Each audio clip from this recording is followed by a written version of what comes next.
When you are excellent, you become unforgettable. Your talent cannot be dismissed. Media mogul, talk show host, billionaire, and philanthropist. From wearing potato sack dresses to becoming a global icon, Oprah Winfrey's journey is a testament to the power of resilience and self-belief.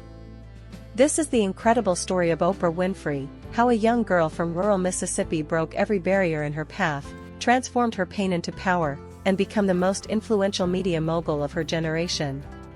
Growing up, rural Mississippi, obviously a black girl. At the time, we were called colored people. Born on January 29, 1954 to an unwed teenage mother in rural Mississippi, Oprah Gail Winfrey faced a childhood marked by profound poverty and adversity. As a child, I was raised by my grandmother for the first 6 years, and my grandmother used to whip me often. But I would get beaten, and then I was never allowed to have any emotion about it. Raised by her grandmother on a farm without indoor plumbing and where electricity was scarce, she was often teased for wearing dresses made from potato sacks because her family could not afford clothes. Her makeshift outfits earned her the unfortunate nickname of Sack Girl. Did you know? When she was born, Oprah's first name was spelled Orpah on her birth certificate after the biblical figure in the Book of Ruth, but people mispronounced it regularly and eventually, the name Oprah stuck. Under the care of her grandmother, Oprah learned to read at an early age and quickly developed a love for storytelling. At just 3 years old, she was already reciting Bible verses at church. At age 6, Oprah moved to Milwaukee, Wisconsin, to live with her mother, Vernita Lee. There, she endured further hardships and faced sexual abuse from family members from the tender age of 9. That was my biggest life secret, and I lived in such fear of that secret coming out. She became pregnant at 14 and lost her premature son in infancy.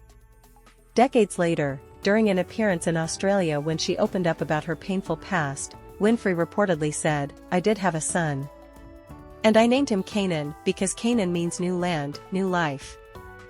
After I gave birth at 14 years old to a child that I never even knew how this even happened to me at the time, when that child died, my father said to me, "This is your second chance."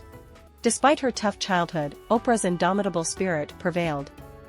She excelled in school and earned a full scholarship to Tennessee State University. She later went on to win the Miss Black Tennessee Beauty pageant, leading to her first media job at a radio station. At 19 years old, Oprah became the youngest and first black news anchor at WLAC-TV. But her big break came in 1983 when she was offered the task of hosting a low-rated half-hour morning talk show in Chicago. Within months, that show went from last place in the ratings to become the highest-rated talk show in Chicago, making her an instant local celebrity. That show would later become The Oprah Winfrey Show, a global sensation that ran for 25 years. And if you surround yourself with people who are not accustomed to your success, they become fearful. They become scared because you are reflecting back something to them that they don't recognize. But like so many parents of that era, caregivers of that area, particularly in the Black community, corporal punishment, whipping your kids, beating your kids was just common. Oprah's success didn't come easy. She faced unimaginable hardships, poverty, abuse, racism, and rejection. As a young girl, she endured trauma that could have broken her spirit. But she didn't let it define her. She moved to Nashville as a teenager, found stability with her father, and pursued education as her escape. But even as she entered the world of television, she faced discrimination. Executives told her she wasn't fit for TV, her looks, her weight, her presence. Yet, she refused to conform. It really boils down to the belief that the lighter your skin tone, the prettier you are, the smarter you are. More valuable and worthy. The point I'm trying to get across to everybody is if every day of your life you walk down the street and you are suspect and people treat you differently, that whether you realize it or not has an impact on the way you live and move through the world. And that's what racism is. It's not just the Ku Klux Klan burning down your house. It's the day-to-day wearing down of the spirit. That's what it is. Did you know? Oprah was once fired from a job as a news anchor because they said she was too emotionally involved in her stories. That same emotional depth later made her the most beloved interviewer in history. But at the same time, my dad was saying, Oprah Gail, this is the opportunity of a lifetime. You better keep that job. And my boss was saying, this is the nightly news. You're an anchor, not a social worker. Just do your job. So I was juggling these messages of expectation and obligation and feeling really miserable with myself. I'd go home at night and fill up my journals, because I've kept a journal since I was 15, so I now have volumes of journals. So I'd go home at night and fill up my journals about how miserable I was and frustrated, and then I'd eat my anxiety. That's where I learned that habit. And after 8 months, I lost that job. They said I was too emotional, I was too much. But since they didn't want to pay out the contract, they put me on a talk show in Baltimore. And the moment I sat down on that show, the moment I did, I felt like I'd come home. I realized that TV could be more than just a playground, but a platform for service, for helping other people lift their lives. And the moment I sat down doing that talk show, it felt like breathing. It felt right. And that's where everything that followed for me began. And I got that lesson. When you're doing the work you're meant to do, it feels right. And every day is a bonus, regardless of what you're getting paid. Instead of giving up, Oprah carved her own path. She transformed her talk show into a platform for deep conversations, tackling issues like mental health, racism, and empowerment. Her authenticity was her power. Well, I had said that you're one of the most humble, well, the most humble person I'd ever met. I will tell you that when Mr. Mandela arrived today, he said to the producer, met with him in the room, and he said, "What is the subject of today's show?" We put our foot down and insisted in being respected, even though we're prisoners. And we eventually succeeded in that. This has not happened before nor since, that as he was leaving the building, every one of the Harpo staff, of the 300 people in the building, lined the hallway to shake his hand as he was going out the door. And I walked him down the long path to the garage, and then you're free to do other things, to have some ambition and so forth. because forgiveness, I know you often say love liberates us, but actually forgiveness does. And I don't mean sentimentality, I don't mean much. I mean having enough courage to stand out and say, I forgive, I'm finished. And then I had to think of what I had done to other people and see how I'd been forgiven. Whatever I've done, I've been forgiven. The man who had raped me when I was 7 years old. I had to get there, and that was a matter of incredible mental gymnastics. Her impact extended beyond television. Oprah became the first Black woman billionaire, launched her own network, and donated hundreds of millions to education and women's empowerment. Her journey wasn't just about success, it was about breaking barriers for generations to come. You must have some kind of vision for your life. Even if you don't know the plan, you have to have a direction in which you choose to go.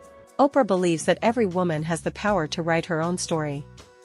Her wisdom continues to inspire millions. Let's hear from Oprah herself, her words of wisdom to women everywhere.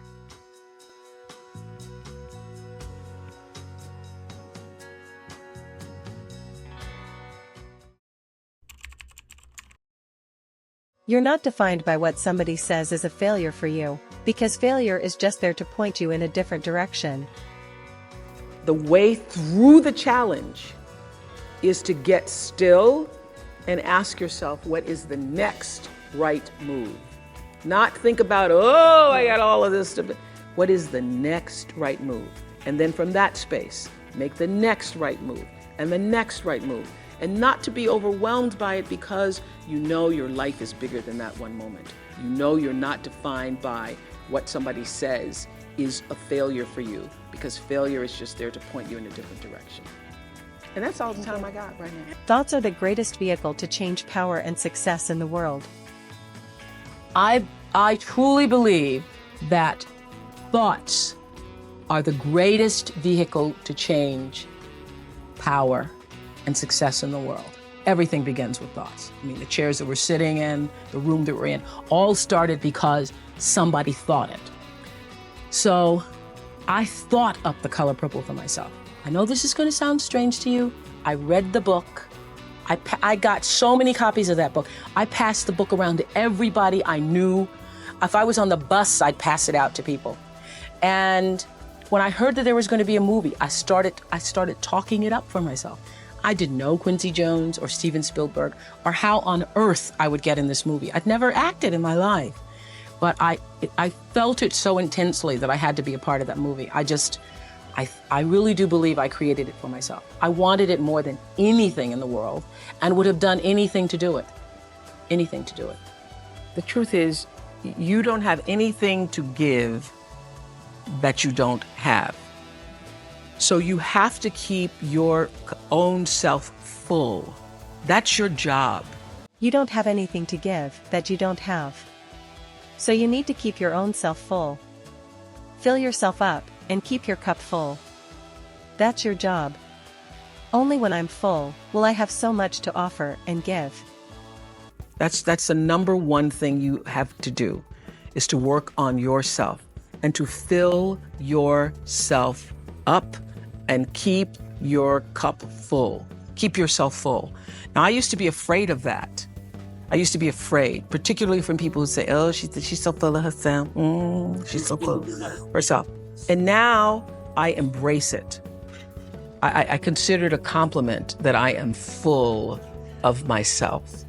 Because only when you're full, I'm overflowing, my cup runneth over. I have so much to offer and so much to give. And I am not afraid of honoring myself. You know, it's miraculous when you think about it.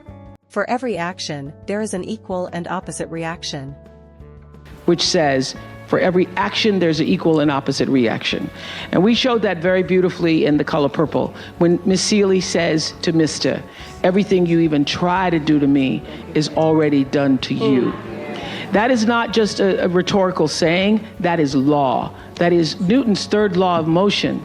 You want to be in the driver's seat of your own life, because if you're not, life will drive you. I never was the kind of woman who liked to get in a car and just go for a ride.